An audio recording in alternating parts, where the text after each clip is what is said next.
How are you? Yeah, let me Good. focus a little bit more here. We're here at the Loeb office in New York. Good to see you.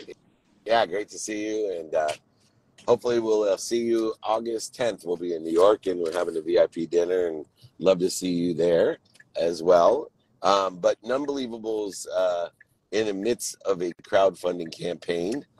Give me a little bit of background on your mission-based cookie company called Nunbelievable. Absolutely. Well, first, thank you for having me on. It was a pleasure to meet you a few months back, and I'm just honored to be speaking with you today. Obviously, you have such an amazing track record, and you've helped so many people, myself included. So I just want to acknowledge that. Thank you. Right on. Well, you've helped me as well. You guys. Well, as you correctly said, Nunbelievable is a mission-based baked goods company. What I like to think is it's a for-purpose company, and what for-purpose is we're a for-profit company on a mission, and our mission is cause marketing to really help address the hunger issue, both bring awareness to it. It's part of our brand DNA, and it's also for every cookie pack we sell, we provide a meal to someone in need through a feeding partner such as Feeding America.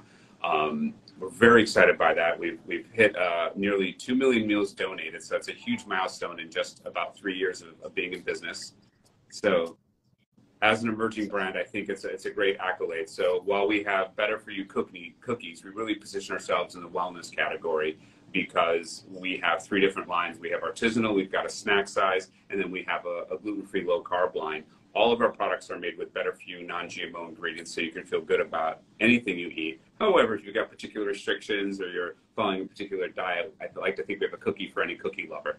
So you will be delighted by the deliciousness of the cookies, but also know that you are trying to end hunger in the most delicious way. The specific question I think you asked was about our crowdfunding campaign. So yes, we our 2 key partners, Idea Lab, which is backed by Tony Robbins, and Michael Loeb, the other key investor here, have been helping support and grow this business. But what we found is that equity crowdfunding can be a great way to build a community, a fervent base of followers, people who are huge brand advocates. And we think that's a great way to spread the love for not just the company, but for our mission to really address the hunger issue. Nearly 42 million people in this country are hungry, are food insecure. So we find this to be an incredible opportunity to really.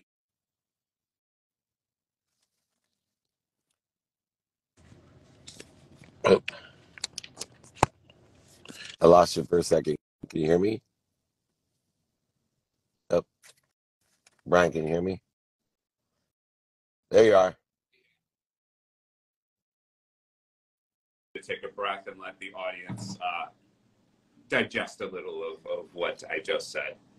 Yeah, well, food insecurity is overlooked. And, I wrote a book called Compassionate Capitalism that addresses this exact issue of how to be for purpose, for passion, and for profit. And it's okay to make more money to help more people. And you can't give more with less. This is what I call a value add mindset.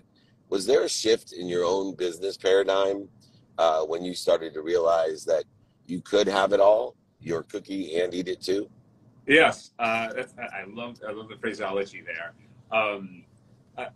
When we started this, both Kuda and I, my co-founder, really understood the power of building a business. Both of us had previously exited businesses, and we wanted to do something where it could be a social venture. And since food insecurity is something he knew personally, I've been in the food space for almost 20 years now, and I've seen it and tackled it head on. So for us, this was a great way to align around a cause. So yes, it is a great opportunity to bring together all the core elements that touch my core and who I am.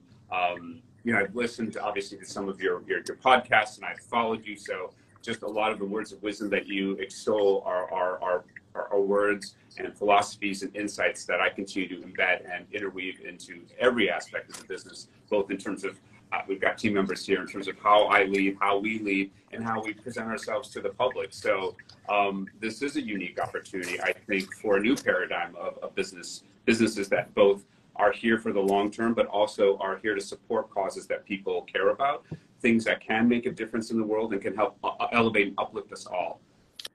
And, one of the other things that's overlooked beyond the critical cause issues that exist today, whether it's sustainability or food insecurity, the homeless, mental health, there's a variety of things that we can address in the world.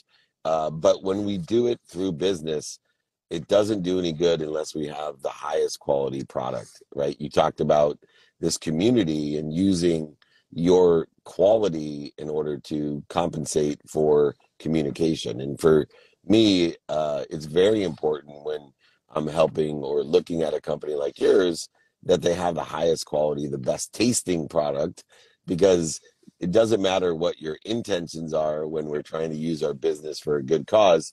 If the product sucks, I was amazed how how delicious your product is, which then excited me that now this is something that we can really lean into because it's a great product with a great purpose, a great passion, and of course, great profitability, which then is the perfect ingredients to be able to create abundance. How did you overcome, because they are so healthy, it's unbelievable how delicious it is. What do you think the difference is? Because there's so many companies like yours that may or may not have a cause behind it, but they have great, healthy products that just don't taste good. Yeah. Well, look, I think it's an evolving landscape, and so I'm not here to knock anybody. I think it's wonderful that these opportunities are presenting themselves. But to your point, you have to have a delicious product. And you sampled our gluten-free. I think I may have even put it in your mouth when you came to visit. But it is the best gluten-free product, particularly our pecan sandies. So I do stand behind that. If you find anything better, well, let me know. But I think you'll be hard-pressed to find anything better in the gluten-free space.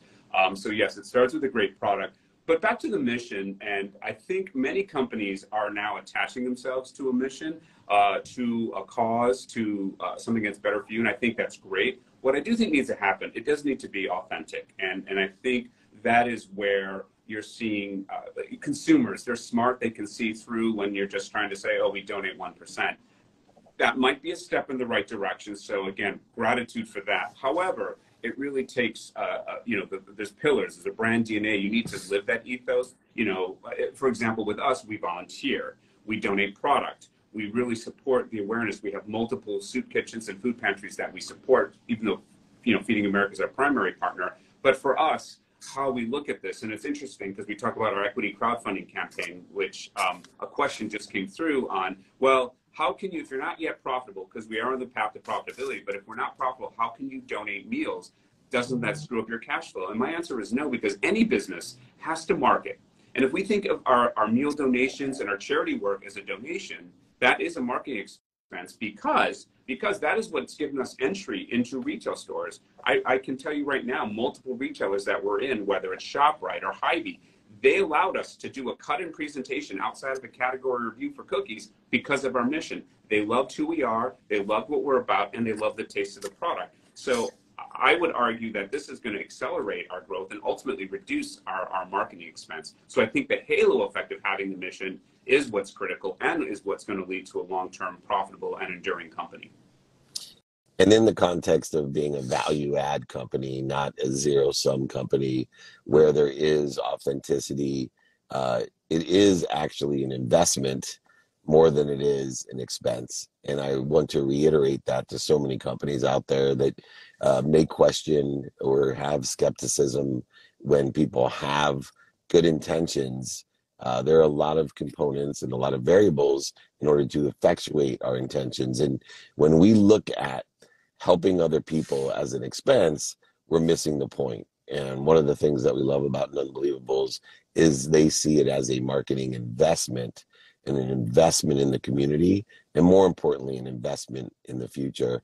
Bryan, thank you so much for joining me. You can find them in over 1,500 stores, giving and feeding over 2 million people, and they will not stop until we end hunger.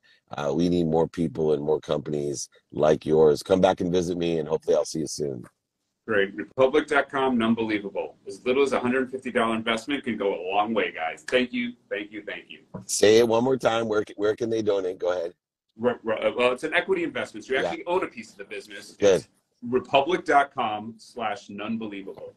You got it. Republic.com slash none, N-U-N, believable. Thanks, Bryan. I'll talk to you soon. Thank you. Have a great day. Right on. Bye-bye. Doing good. You can do well and do good and eat well and eat good. It's another great slogan for these guys.